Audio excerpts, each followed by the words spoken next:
am I supposed to do when they come in after you? What am I supposed to do when they come in after you? Sipping rubber test and getting with it. If you scrub, say fidget.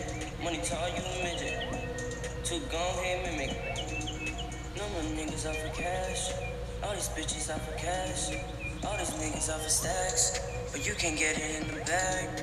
Bitches on me got the ass. All you know they want is facts. All you want is the ass.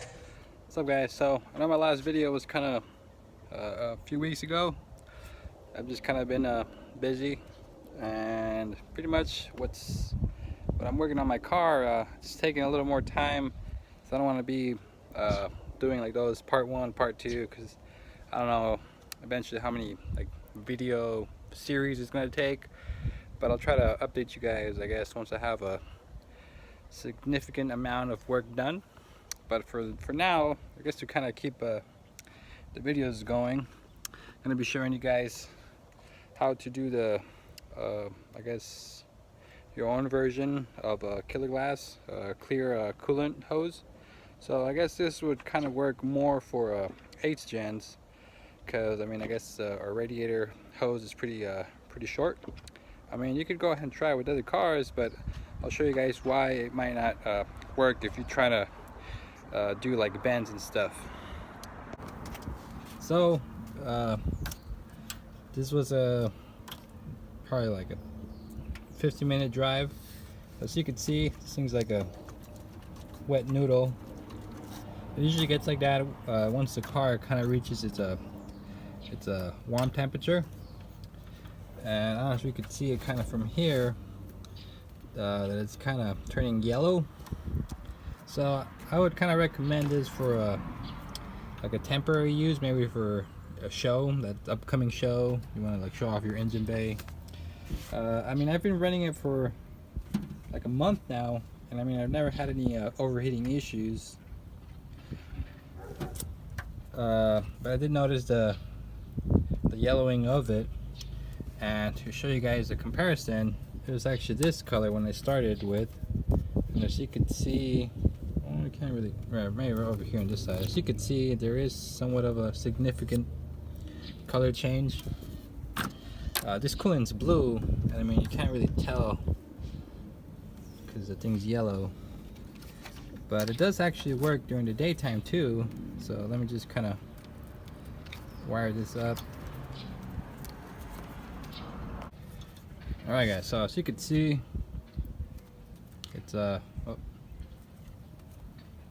never mind, there we go. So you can see it's still pretty visible during the daytime. I am running blue coolant, like I mentioned.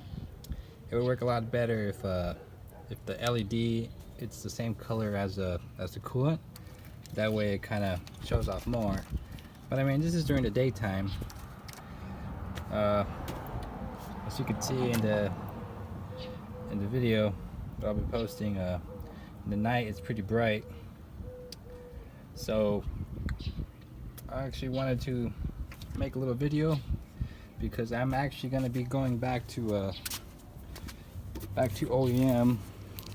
The reason being is because I'm going to be working on making like a turbo manifold, and rather than having that basic manifold that kind of just drops in right here and has the turbo and the exhaust routing down, I actually have been pretty leaning towards doing a sidewinder type of manifold, where we have the turbo here, where you can actually see it. When you step back, you can actually see the turbo all badass right there. You gotta have a pipe kind of running down over here.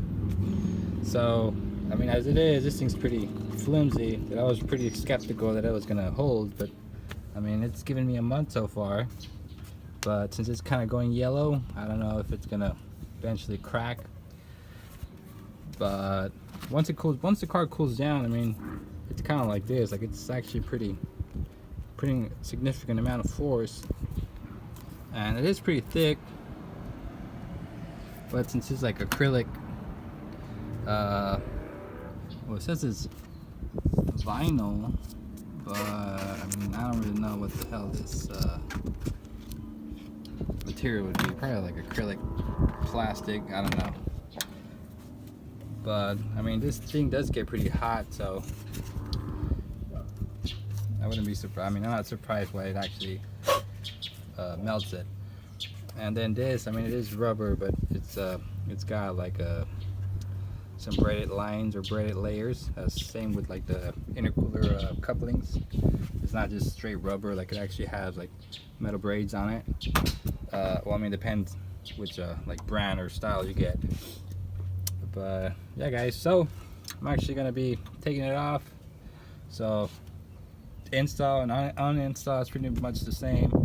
I mean, first you gotta jack up your car, put a pan so you can actually drain your coolant. So yeah, just a little plug. I'm sure you can find videos online how to do that. It's just a little plug, probably where my finger's at, like down there. You're gonna have to remove this radiator cover. And pretty much you'll just have to remove this clamp.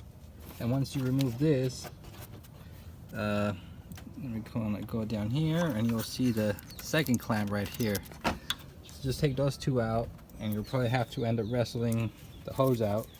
And this is pretty much how it looks. As you can see, it has like a few bends, but once you actually kind of put this, you don't really need that much of a bend. Like this thing will actually like flex itself in, but just make sure you kind of do tuck it in all the way.